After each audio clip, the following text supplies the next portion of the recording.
नमस्कार साथियों, बहुत बहुत स्वागत और अभिनंदन है आप सबका इस हिंदी पद चैनल पे। साथियों, यहाँ पे रीतकाल के प्रश्नों के साथ हम उपस्थित हैं और यहाँ पे आपको देखना है कि रीतकाल के जो प्रश्न किस प्रकार के बनते हैं और कहाँ से प्रश्न पूछा जाता है। यहाँ पे आप देख सकते हैं कि पहला प्रश्न ही कितना महत्वपूर्ण है। पहला प्रश्न है कि आचार्य रामचंद्र शुक्ल ने किस कवि को कठिन काव्य का प्रेत कहा है। तो ये काफ़ी आसान भी है और कई बार पूछा भी जा चुका है। तो यहाँ पे आपका आंसर हो जाएगा केशवदास का ये यहाँ पे कहा गया है कठिन काव्य का प्रेत। और कठिन गद्य का प्रेत कहा जाता है तो यहाँ पे अज्ञेय को कहा गया है। अगला प्रश्न है कि भूषण रीतकाल किस काव्य धारा के कवि हैं। तो यहाँ पे आपका आंसर हो जाएगा कि ये रीतबद्ध के हैं या रीत मुक्त के हैं या रीत सिद्ध या फिर आश्रयवादी काव्यधारा के कवि के रूप में ये प्रसिद्ध हैं। तो ये रीतबद्ध के रूप में प्रसिद्ध हैं कौन, तो भूषण। यहाँ पे ए आंसर आपका हो जाता है सही। कालिदास हजारा किसकी रचना है। यहाँ पे कालिदास हजारा आंसर आप लोग करेंगे भारतेंदु हैं, घनानंद, चिंतामणि या फिर कालिदास। तो यहाँ पे कालिदास की रचना ये हो जाती है, किसकी हो जाती है, कालिदास की रचना ये हो जाती है कालिदास हजारा। अगला प्रश्न है कि सुजान सागर के लेखक कौन हैं। घनानंद हैं, बोधा हैं, ठाकुर हैं या फिर आलम हैं। तो यहाँ पे जो आपका आंसर होगा सही वो हो जाएगा क्या, घनानंद। सुजान सागर के लेखक घनानंद यहाँ पे हो जाते हैं।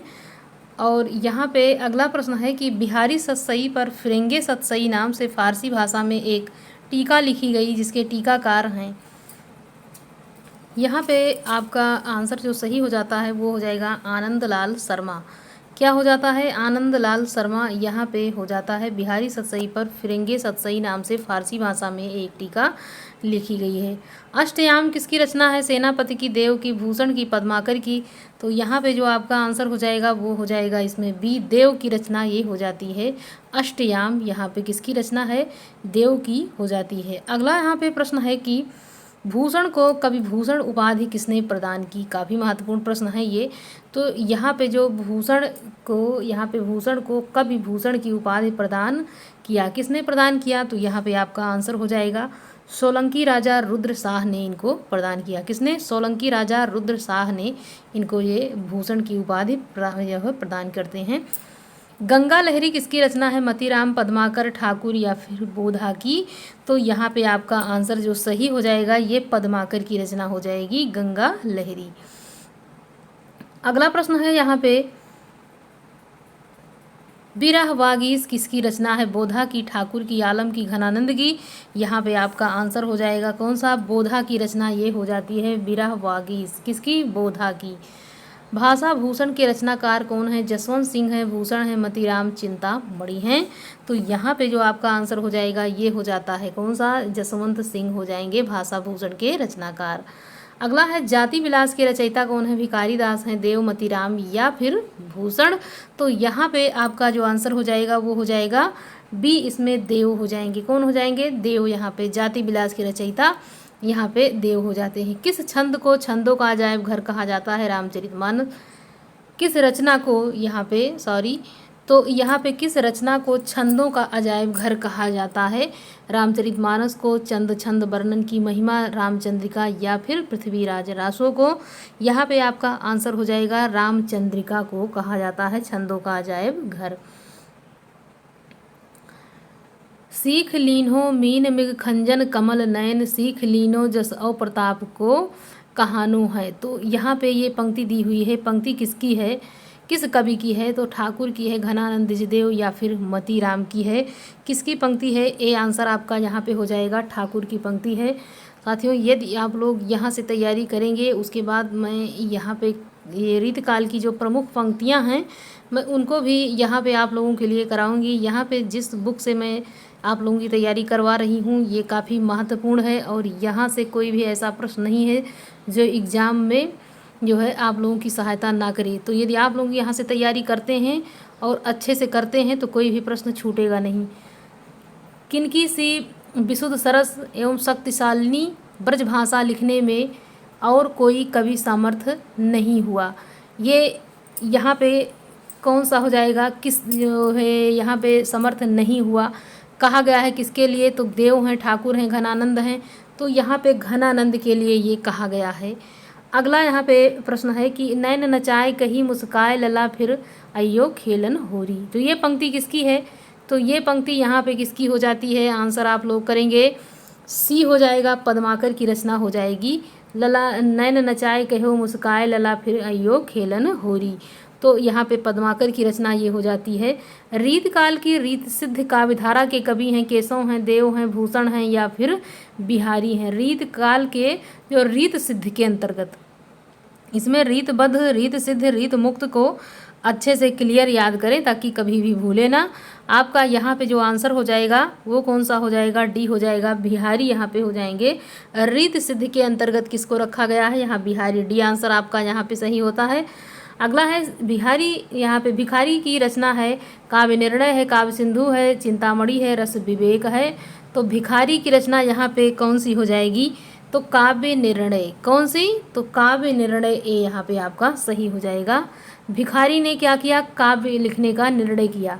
ऐसे याद करेंगे इनकी रचना को। काव्य का निर्णय कर लिया किसने? भिखारी ने। पहले मतलब भीख मांगते थे, लेकिन उन्होंने भीख मांगना छोड़ के क्या कर दिया? काव्य निर्णय यहाँ पे रचना लिख दी। यहाँ पे रिलेट करने की बात हो रही है। वैसे भिखारी जी इतने बढ़िया जो है लेखक है और कवि हैं, इनकी कोई तोड़ नहीं है। यहाँ पे केवल रिलेट करने की बात यहाँ पे आप लोगों के सामने की गई है। और यहाँ पे अगला प्रश्न है,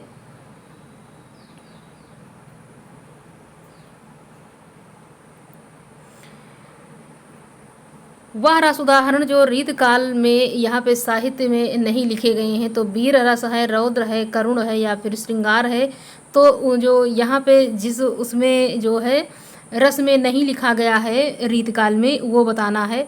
तो यहाँ पे आपका हो जाएगा, ये प्रश्न यहाँ पे कट गया है तो आपका आंसर यहाँ पे क्या हो जाएगा ये आप यहाँ पे बाद में बताइएगा। निम्नलिखित में से कौन सा कथन असत्य है? रीतबद्ध काव्यधारा, रीतबद्ध धारा के कवियों ने लक्षण ग्रंथ की रचना की है। रीतबद्ध धारा के कवियों को आचार्य कवि कहा जाता है। बिहारी रीत सिद्ध धारा के प्रतिनिधि कवि हैं। केशव रीत मुक्त धारा के कवि हैं। आपका यहाँ पे जो आंसर हो जाएगा वो डी हो जाता है, इसमें बिल्कुल ही सही। ये मतलब यहाँ पे असत्य हो जाता है। अगला प्रश्न है कि आचार्य रामचंद्र शुक्ल ने रीत काल का प्रवर्तक आचार्य किसे माना है? तो यहाँ पे आचार्य शुक्ल की जब बात आती है कि प्रवर्तक किसको मानते हैं, तो ये आचार्य यहाँ पे चिंतामणि को मानते हैं। किसको मानते हैं? चिंतामणि को ये मानते हैं। कौन मानते हैं? तो यहाँ पे रामचंद्र शुक्ल मानते हैं रीत काल का प्रवर्तक कवि। अगला है कि रीत काल की विशेषताओं के संदर्भ में निम्नलिखित में से विशेषता गलत है, उस विशेषता का चयन यहाँ पे करना है। रीत काल में अलंकरण की प्रधानता है। रीत काल की प्रमुख भाषा ब्रज है। रीत काल में प्रकृति का आलंबन रूप में वर्णन हुआ है। रीत काल में लक्षण ग्रंथों की प्रधानता है। क्या यहाँ पे हो जाएगा सही? तो यहाँ पे हो जाता है सी, रीत काल में प्रकृति का आलंबन रूप में वर्णन हुआ है। अगला प्रश्न है कि आचार्य भिखारी दास कृत प्रमुख काव्य शास्त्रीय ग्रंथ है। तो अभी यहाँ पे काव्य निर्णय बताया गया भिखारी दास की रचना। अगला यहाँ पे प्रश्न है कि यहाँ पे आचार्य भिखारी कृत प्रमुख काव्य शास्त्रीय ग्रंथ कौन सा है? तो यहाँ पे आपका जो आंसर हो जाएगा वो बी इसमें सही हो जाता है, काव्य निर्णय। यहाँ पे क्या हो जाएगा? काव्य निर्णय जो है ये इनका ग्रंथ काव्य शास्त्रीय ग्रंथ पर ये आधारित हो जाता है। अगला है लोग हैं लागी कवित्त बनावत मोही तो मेरो कवित्त बनावत। इस पंक्ति जो काव्य पंक्ति के रचयिता कौन है यहाँ पे पूछा जा रहा है। आंसर आप लोग करेंगे तो यहाँ पे जो आपका आंसर हो जाएगा वो हो जाता है इसमें घनानंद हो जाएगा। क्या हो जाएगा? घनानंद। लोग हैं लागी कवित्त बनावत मोहे तो मेरो कवित्त बनावत। तो ये कौन कहते हैं? ये घनानंद यहाँ पे कहते हैं। अगला है कवित्त रत्नाकर के यहाँ पे रचनाकार कौन है? जगन्नाथ दास रत्नाकर, सेनापति घनानंद या फिर यहाँ पे अयोध्या सिंह उपाध्याय हरिओद। आंसर आपका यहाँ पे जो सही हो जाएगा वो बी हो जाएगा, सेनापति यहाँ पे हो जाएंगे कवित्त रत्नाकर के यहाँ पे रचयिता। अगला प्रश्न है कि शिवा बावनी के रचनाकार कौन है? रत्नाकर हैं, भूषण है, ठाकुर हैं या फिर आलम है। तो शिवा बावनी के यहाँ पे भूषण हो जाएंगे। कौन हो जाते हैं? भूषण, शिवा बावनी, शिवराज भूषण। ऐसे करके याद करें तो याद हो जाएगा। इसमें से कौन सा ग्रंथ केशव का नहीं है? रामचंद्रिका है, कविप्रिया है, विज्ञान गीता है, भाषा भूषण है। तो यहाँ पे जो डी है ये इनकी रचना नहीं है, ये भाषा भूषण जसवंत की रचना हो जाएगी। डी यहाँ पे आपका सही हो जाता है। अगला प्रश्न लेते हैं कि देव कवि किस जिले के थे? तो ये कहाँ के रहने वाले हैं? मैनपुरी, बनारस, गोरखपुर, इटावा। तो ये इटावा के रहने वाले हैं। कौन? देव। तो यहाँ पे जो आपका आंसर हो जाएगा, आपका आंसर यहाँ पे जो सही हो जाएगा वो डी हो जाता है, इटावा के रहने वाले। घनानंद की कृतियाँ किस भाषा में हैं? तो इनकी घनानंद की जितनी भी भाषा है, यहाँ पे भाषा है, मतलब जितने भी इन्होंने रचनाएं लिखी हैं वो ब्रज भाषा में। यहाँ पे सी आपका हो जाता है बिल्कुल ही सही। बिहारी सतसई में दोहे हैं, कितने हैं? 500 हैं, 718 हैं, 719 या फिर 717।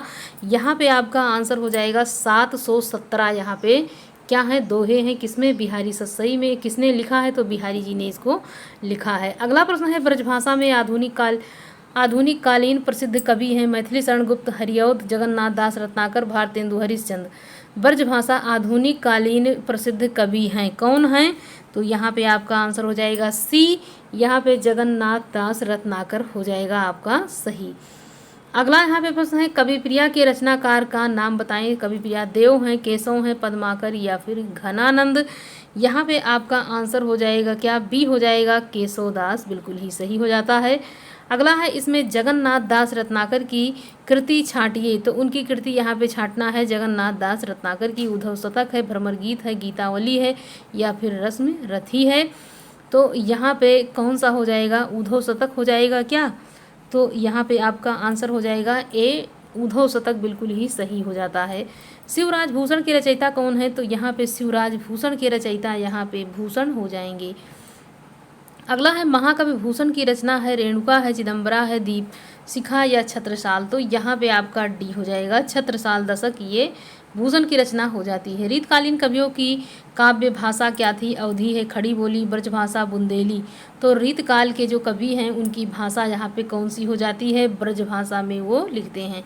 रीतकाल के उस कवि का नाम बताइए इसने वीर रस में कविता लिखी है।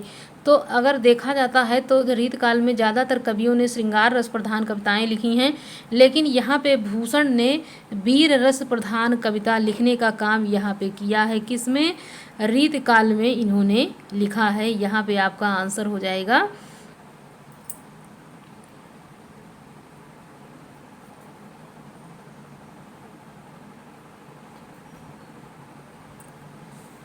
तो यहाँ पे आपका आंसर हो जाएगा भूषण, यहाँ पे सही हो जाता है। अगला है कि बिहारी सतसई किस भाषा का काव्य ग्रंथ है? ब्रज भाषा है, खड़ी बोली है, अवधी या फिर भोजपुरी। तो ये भी किस भाषा में है? ब्रज भाषा में है।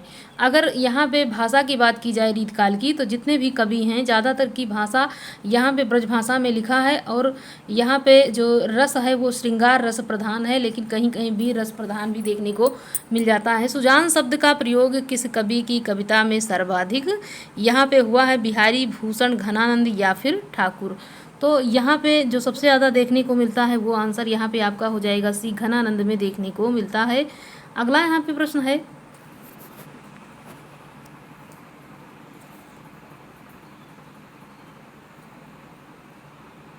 इसमें से कौन से कवि रीत मुक्त नहीं है? रीत मुक्त के कवि नहीं है, घनानंद हैं, आलम है, बोधा हैं या फिर केशवदास हैं। तो यहाँ पे जो आपका आंसर हो जाएगा वो हो जाएगा इसमें केशव हो जाएंगे। रीत मुक्त नहीं है, ये क्या हो जाएंगे? तो ये रीतबद्ध हो जाते हैं। अगला यहाँ पे है कि शिवराज भूषण ग्रंथ में किसका विवेचन मिलता है? रस का, ध्वनि का, अलंकार या फिर औचित्य का। तो यहाँ पे जो विवेचन देखने को मिलता है उसमें अलंकार का हो जाता है। किसमें? अलंकार का विवेचन यहाँ पे देखा जाता है शिवराज भूषण ग्रंथ में। और यहाँ पे अलंकार पूछा जाता है, कितने अलंकार यहाँ पे हैं? तो 105 हो जाएगा, बिल्कुल ही सही। अगला है कि निम्नलिखित में से कौन सी रचना एवं रचनाकार का युग्म सही नहीं है? काव्य निर्णय भिखारी दास, रस रहस्य कुलपति मिश्र, रस विलास चिंतामणि, भाव विलास केशव। तो यहाँ पे जो भाव विलास आप यहाँ पे देख रहे हैं, ये यहाँ पे हो जाएगा भाव विलास, ये देव की रचना हो जाएगी। तो यहाँ पे डी आपका यहाँ पे हो जाएगा सही, बिल्कुल ही। अगला है कि निम्नलिखित में से किस कवि ने सतसई की रचना नहीं की है? तो मतीराम है, सेनापति हैं, बिहारी या फिर वृंद हैं। तो यहाँ पे जो हो जाएंगे इसमें बी हो जाता है सेनापति, यहाँ पे आपका बी हो जाता है, बिल्कुल ही सही। प्रबोध पचासा ग्रंथ के रचयिता कौन है? रामानंद हैं, कबीर हैं, मतीराम या फिर पद्माकर। प्रबोध पचासा ग्रंथ के रचयिता यहाँ पे रामानंद हैं, कबीर हैं, मतीराम या फिर पद्माकर हैं। यहाँ पे आपका आंसर डी होता है, बिल्कुल ही सही, पद्माकर बिल्कुल ही सही जवाब यहाँ पे आपका हो जाता है। अगला है अमी हलाहल मत भरे श्याम श्वेत रत्नार जेत मरत झुक झुक परत जे चितवत एक बार। किसकी पंक्ति है यहाँ पे? ये बिहारी की है कि रसलीन की पंक्ति है कि केशवदास की पंक्ति या फिर घनानंद की? तो यहाँ पे पंक्ति जो है ये रसलीन की हो जाएगी। किसकी हो जाती है? रसलीन की पंक्ति यहाँ पे हो जाती है। अगला यहाँ पे प्रश्न है कि सुजान चरित्र के रचयिता कौन है? घनानंद हैं, बोधा हैं, सूदन हैं, मतीराम हैं। तो यहाँ पे आपका आंसर हो जाएगा सी, सूदन यहाँ पे होता है। यहाँ पे सही जवाब आपका। रीतकाल को कला काल किसने कहा? आचार्य विश्वनाथ प्रसाद मिश्र ने, डॉक्टर रमाशंकर शुक्ल रसाल ने, मिश्र बंधु ने, आचार्य रामचंद्र शुक्ल ने। यहाँ पे आपका आंसर हो जाएगा बी, डॉक्टर रमाशंकर शुक्ल रसाल हो जाता है। अगला है कि भूषण दो राजाओं के दरबारी कवि थे। इनमें से पहले थे शिवाजी और शिवाजी, तो दूसरे थे यहाँ पे महाराणा प्रताप की राणा सांगा की छत्रसाल या फिर संभाजी। तो यहाँ पे आपका सी हो जाता है, छत्रसाल यहाँ पे हो जाएंगे। कौन हो जाएंगे? छत्रसाल यहाँ पे आपका सही जवाब हो जाएगा। निम्नलिखित में से किस कवि की प्रेमिका का नाम यहाँ पे सुजान था? तो यहाँ पे आप कई बार इसको पढ़ चुके होंगे। तो यहाँ रसखान है, बिहारी है, घनानंद या फिर आलम है। तो यहाँ पे आपका घनानंद हो जाता है सही। यहाँ पे उनकी प्रेमिका का नाम सुजान था। अगला है कि शतरंज शतिका कृति के रचयिता का यहाँ पे रचनाकार कौन है? भिखारी दास हैं, देव हैं, रसनिधि या फिर चिंतामणि हैं। तो यहाँ पे आपका जो सही जवाब हो जाएगा वो हो जाएगा बिहारी नहीं, भिखारी दास। क्या हो जाएगा? भिखारी दास शतरंज शतिका के यहाँ पे रचनाकार हो जाएंगे। कौन? भिखारी दास। अगला यहाँ पे प्रश्न लेते हैं कि भूषण का वास्तविक नाम क्या था? भूषण का वास्तविक नाम क्या था? तो इनका जो नाम था यहाँ पे आप लोग आंसर करेंगे।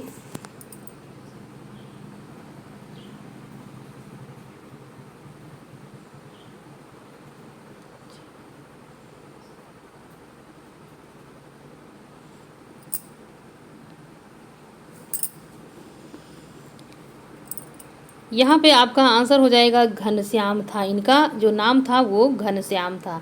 रीतकाल को श्रृंगार काल कहा है। किसने कहा है? आचार्य शुक्ल ने, आचार्य विश्वनाथ मिश्र ने, मिश्र बंधु ने, रमाशंकर शुक्ल रसाल ने। तो श्रृंगार काल किसने कहा ये आपको बताना है। बी हो जाएगा, आचार्य विश्वनाथ मिश्र ने यहाँ पे कहा है। किसने कहा है? आचार्य विश्वनाथ ने कहा है। अगला प्रश्न है कि जहांगीर जस चंदिका के रचनाकार कौन है? रहीम हैं, आचार्य केशव हैं, रसखान हैं, मलिक मोहम्मद जायसी हैं। तो यहाँ पे जो आपका सही जवाब वो हो जाएगा इसमें बी, केशवदास हो जाएंगे। क्या हो जाएगा? बी, केशवदास। अगला प्रश्न है रीतकाल को अलंकृत काल कहा है। मिश्र बंधु ने, मिश्र विश्वनाथ प्रसाद मिश्र ने, आचार्य रामचंद्र शुक्ल ने, डॉक्टर राम कुमार वर्मा ने। किसने कहा है? यहाँ पे आपका आंसर हो जाएगा ए, यहाँ पे मिश्र बंधु ने कहा है। क्या कहा है? तो अलंकृत काल इन्होंने कहा है। किसने? मिश्र बंधु ने। हिंदी साहित्य में रीतकाल को श्रृंगार काल कहा है। किसने कहा है? तो मिश्र बंधुओं ने कहा है। उसके बाद में या फिर आचार्य रामचंद्र शुक्ल ने, आचार्य विश्वनाथ प्रसाद मिश्र ने, या फिर यहाँ पे कहा है बाबू गुलाब राय ने। तो यहाँ पे जो आपका आंसर होगा सही वो हो जाएगा इसमें कौन सा? आचार्य विश्वनाथ प्रसाद मिश्र ने।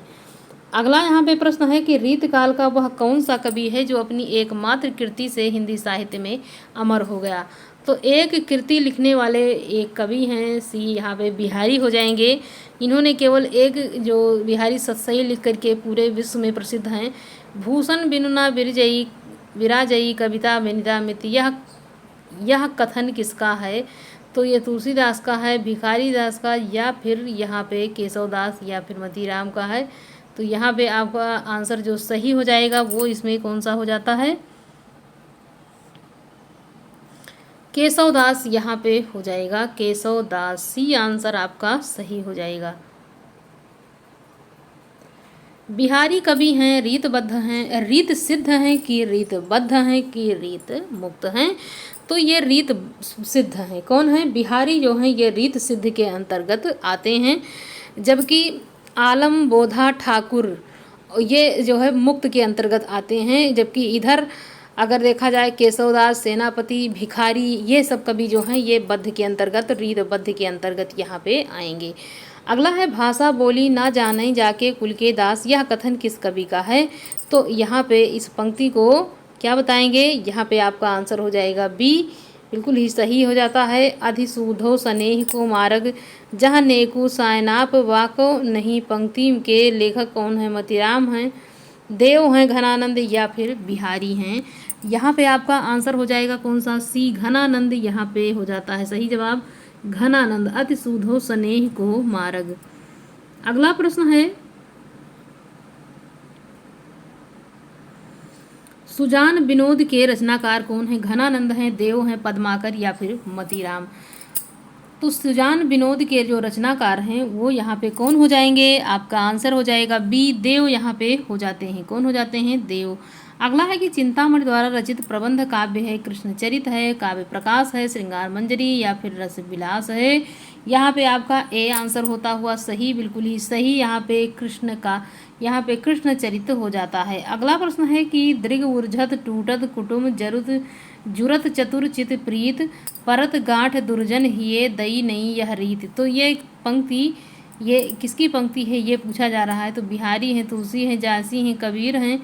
तो यहाँ पे आप लोग क्या आंसर करने वाले हैं? यहाँ पे ए हो जाएगा बिहारी, बिल्कुल ही सही जवाब हो जाता है।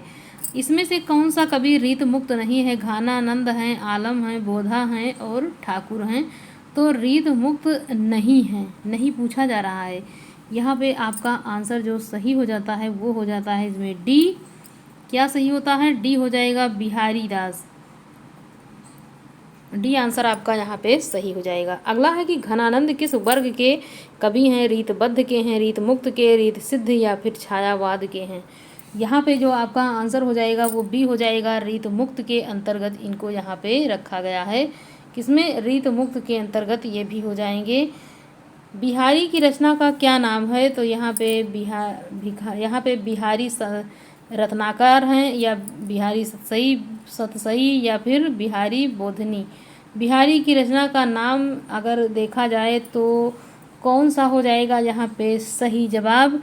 आंसर आपका यहाँ पे हो जाता है बी, बिहारी सतसई हो जाता है। अभिधा उत्तम काव्य है, मध्य लक्षणालीहीन, अधम व्यंजना रस विरस, उल्टी कहत प्रवीण। तो शब्द शक्ति के विषय में निम्नलिखित कथनों में किसका कथन है? केशव का है, भिखारी का है, देव का है, या फिर चिंतामणि का है? यहाँ पे आपका आंसर जो सही हो जाएगा वो इसमें हो जाता है सी। क्या हो जाएगा? सी। यहाँ पे देव की रचना हो जाती है। किसकी? देव की रचना यहाँ पे हो जाती है। अगला यहाँ पे प्रश्न है कि शिवाजी को बखानो छत्रसाल को में कौन सा? यहाँ पे शिवा को बखानो छत्रसाल को में शिवा क्या है? शिवाजी हैं कि छत्रपति शिवाजी हैं कि ब्रह्म हैं कि बालाजी हैं? तो यहाँ पे आपका आंसर क्या होगा सही? बी हो जाएगा, छत्रपति हो जाते हैं। यहाँ पे बी हो जाएगा बिल्कुल ही सही। निम्नलिखित को सुमेलित कीजिए तथा नीचे दिए गए सहायता से यहाँ पे चुनिए। चिंतामणि, अंग दर्पण, मतीराम, शिवाबावनी, भूषण, रसराज, रसलीन, यहाँ पे काव्य प्रकाश। तो यहाँ पे आप लोग आंसर करेंगे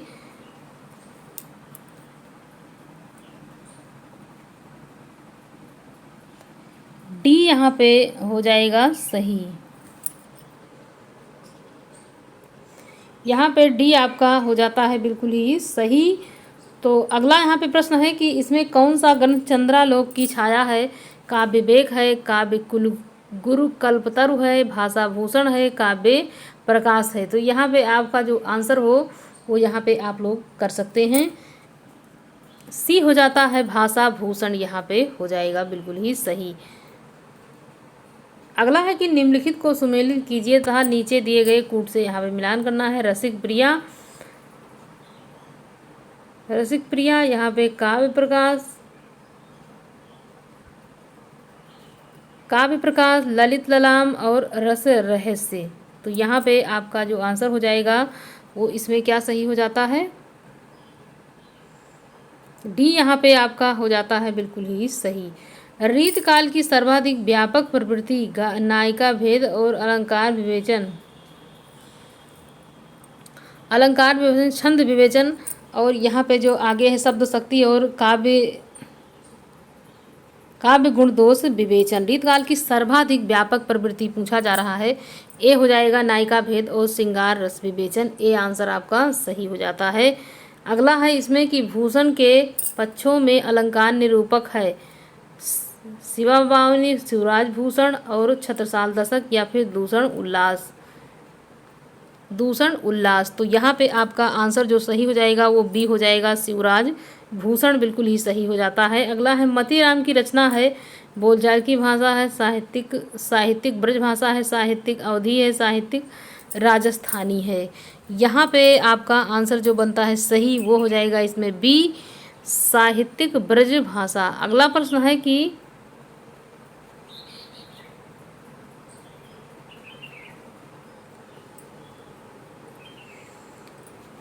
वियोग श्रृंगार का प्रधान मुक्तक कवि घनानंद, और उसके बाद यहाँ पे वियोग श्रृंगार प्रधान मुक्तक कवि पूछा जा रहा है। घनानंद है कि रसनीन पद्माकर या फिर आलम है। यहाँ पे आपका आंसर जो सही हो जाएगा वो इसमें हो जाता है ए, घनानंद हो जाएंगे। कौन हो जाएंगे? घनानंद हो जाएंगे। यहाँ पे ए हो जाता है बिल्कुल ही सही। अगला यहाँ पे प्रश्न है, कवित्त रत्नाकर किस भाषा में रचित है? ब्रज भाषा में, कवित्त भाषा में, या फिर ब्रज भाषा, या फिर अवधी भाषा, या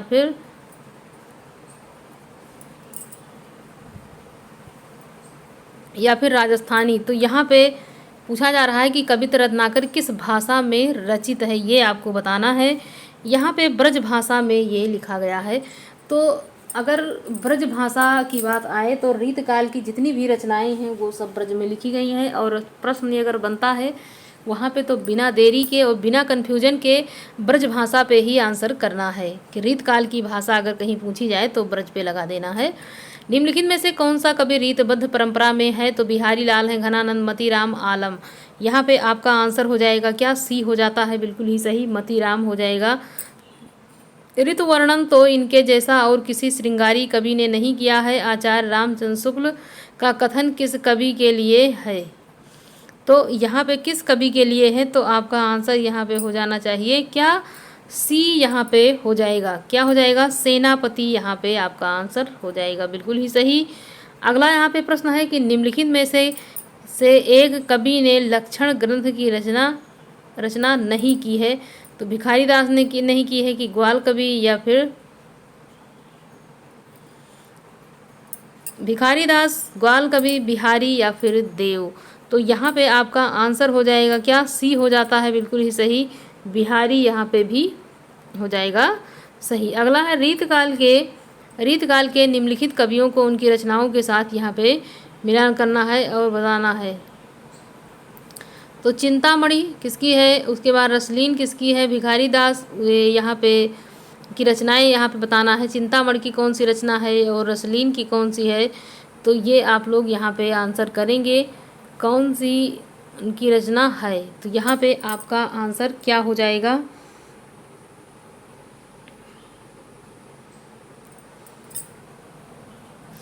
डी यहाँ पे आपका आंसर हो जाएगा बिल्कुल ही सही। क्या हो जाएगा? डी यहाँ पे सही हो जाता है। अगला प्रश्न है कि इसमें से कौन सा कवि सतसईकार है? तो केशव दास, सियाराम शरण गुप्त, या फिर पद्माकर, या फिर वियोगी हरि। यहाँ पे आपका आंसर हो जाएगा कौन सा? डी हो जाता है, वियोग हरि यहाँ पे हो जाएगा बिल्कुल ही सही जवाब। अगला है लक्षण ग्रंथ कविकुल कल्पतरु के रचयिता हैं। तो आचार्य केशव दास हैं। कौन है यहाँ पे बताना है आपको कि केशव हैं कि यहाँ पे आचार्य चिंतामणि हैं, आचार्य श्रीपत मिश्र, या फिर आचार्य भिखारी दास हैं। यहाँ पे आपका कौन सा आंसर हो जाएगा सही, ये बताना है आपको। यहाँ पे बी हो जाएगा, आचार्य चिंतामणि यहाँ पे हो जाता है सही। तो यहाँ जो है प्रश्नों को कुल 80 प्रश्नों को आप लोगों के सामने प्रस्तुत किया गया। और साथियों आशा करते हैं कि आप लोगों की तैयारी अच्छे से चल रही होगी और ये प्रश्न आपके लिए काफ़ी महत्वपूर्ण और ब्रह्मास्त्र साबित होंगे। यदि आप इसको कई बार 2-3 बार दोहरा लेते हैं तो कोई ऐसा प्रश्न नहीं है कि जो इससे ना आए। यहाँ पे रचनाएं ही ज़्यादातर पूछी जाती हैं। रचनाओं को मतलब अच्छे से याद कर लेना है कि वहाँ से प्रश्न ना छूटे। तो यहाँ पे साथियों लेते हैं विदा आप लोगों से। तो अच्छा लगे तो लाइक शेयर सब्सक्राइब आप लोग करते रहें। धन्यवाद।